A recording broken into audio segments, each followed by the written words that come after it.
Hello, আমি Igor ১২ বছর ধরে বাইনারি অপশানে ট্রেড করছি। আজ কোটেক্স ব্রোকারে আমার ট্রেডিং সেশন দেখাবো। আমরা সাপোর্ট রেজিস্ট্যান্স স্ট্র্যাটেজিতে ৫ মিনিট মেয়াদে $25 ট্রেড করব। চলুন ৫ মিনিটের টাইম ফ্রেমে মার্কেট অ্যানালাইসিস করি।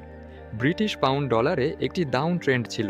এখন দাম সাইডওয়ে চ্যানেলে চলতে শুরু করেছে। আমি ঠিক এই সাইডওয়ে চ্যানেলের ওপরের সীমানা থেকে একটি ডাউন ট্রেড ওপেন করব।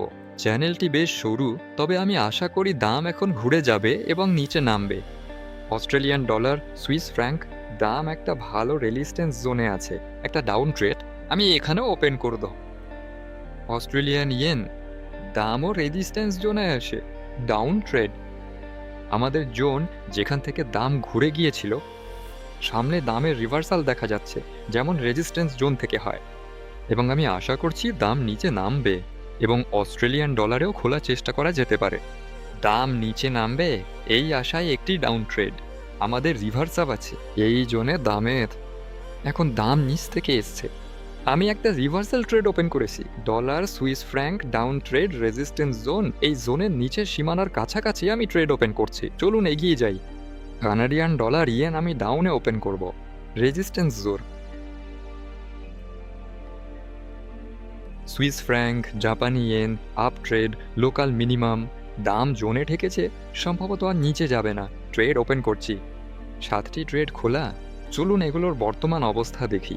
ব্রিটিশ পাউন্ড ডলার লাভে আছে। Australian dollar Swiss franc entry পয়েন্টের কাছে। অস্ট্রেলিয়ান ইয়েন বিপরীত দিকে যাচ্ছে। একটি অতিরিক্ত ট্রেড খোলা যায়। অস্ট্রেলিয়ান ডলার এন্ট্রি পয়েন্টের বিপরীতে যাচ্ছে। এখানে তেমন কিছু বদলায়নি। ডলার সুইস ফ্র্যাঙ্ক লাভে, কানাডিয়ান ডলার ইয়েন সামান্য লোকসানে এবং সুইস ফ্র্যাঙ্ক জাপানি ইয়েন লাভে। Australian dollar Swiss franc, Australian dollar American dollar ও কানাডিয়ান ডলার জাপানি ইয়েন ডিপ্লিকেট করব। দাম এন্ট্রি পয়েন্টের বিপরীতে যাচ্ছে। ব্যাস, 11টি ট্রেড ওপেন হয়েছে। এখন ট্রেডগুলো ক্লোজ হওয়ার অপেক্ষায়। আর 12তম ট্রেডটি ওপেন করব। সম্ভবত ব্রিটিশ পাউন্ড আমেরিকান ডলারে দাম এখনও আমার জন্য লসে আছে।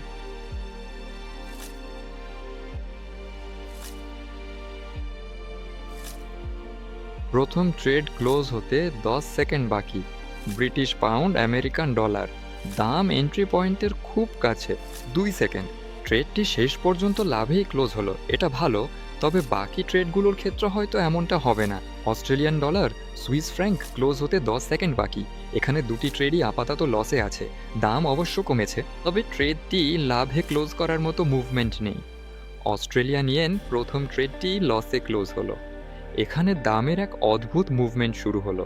কোনো নিউজ নেই, তাই বুঝছি না কি ঘটছে বা সব সম্পদে একসাথে এমন ওঠানামা কেন হচ্ছে। কিছু একটা ঘটেছে, বুঝতে পারছি না কি হলো। অস্ট্রেলিয়ান ডলারের প্রথম ট্রেডটি লসে বন্ধ হলো। তৃতীয় ট্রেডটিও লসে। ডলার সুইস ফ্র্যাঙ্ক 8 সেকেন্ডের মধ্যে লাভে বন্ধ হবে। হ্যাঁ, এখানে লাভ হয়েছে। কানাডিয়ান ইয়েন প্রথম ট্রেডটি লসে। হ্যাঁ, এখন বেশ বড়সড় লস হতে যাচ্ছে। কারণ ট্রেডিংয়ের সময় দামের এক অদ্ভুত মুভমেন্ট শুরু হয়েছে, আর আমি অবশ্যই এ ব্যাপারে কিছুই করতে পারছি না। অন্যান্য ট্রেড লাভে বন্ধ হলে সামগ্রিক লাভ হতে পারে। সুইস ফ্র্যাঙ্ক জাপানিজ ইয়েন অবশ্যই লাভে বন্ধ হচ্ছে। এটি লাভে থাকা তৃতীয় ট্রেড, আর এখন পর্যন্ত দেখা যাচ্ছে 4টে ট্রেড লসে ছিল। মূলত হ্যাঁ, বাকি সব ট্রেড লাভে বন্ধ হলে এই ট্রেডিং সেশনে প্রফিট করার সুযোগ আছে। দেখা যাক। ওজিএন, বোঝা যাচ্ছে না কিভাবে বন্ধ হবে। 5 সেকেন্ড বাকি। দাম সামান্যর জন্য পৌঁছালো না, এখানেও লস। সব কিছু কত কাছাকাছি ছিল। Australian dollar Swiss franc 3 second. লাভ দরকার ছিল, কিন্তু না, এখানেও রিফান্ড। অস্ট্রেলিয়ান ডলার লাভে বন্ধ হচ্ছে। এখানে দাম কমে গেছে। না, আজ আর প্রফিট হবে না। ব্যালেন্সের দিক থেকে আমি লসেই থাকবো। কানাডিয়ান ইয়েন লসে এবং ব্রিটিশ পাউন্ড লাভে বন্ধ হলেও তা যথেষ্ট নয়। এখানে উভয় ট্রেডই লাভে বন্ধ হয়েছে। এই তো, সামান্যর জন্য রিফান্ড। এখানে কয়েক সেকেন্ডের অভাব ছিল। সুযোগ থাকলেও তা যথেষ্ট ছিল না। প্রায় $40 লস। খুব বেশি নয়, তবুও খারাপ লাগছে। আজ কোটেক্স ব্রোকারে এই ছিল আমার ট্রেডিং। দামের কিছু অদ্ভুত মুভমেন্টের মুখে পড়েছি। হয়তো সত্যিই কোনো অপ্রত্যাশিত খবর এসেছে।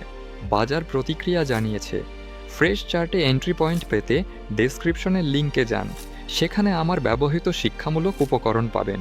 এগুলো দেখে দক্ষতা বাড়ান। চ্যানেলে সাবস্ক্রাইব, লাইক ও কমেন্ট করুন। সবার ট্রেডিং ভালো হোক। বিদায়।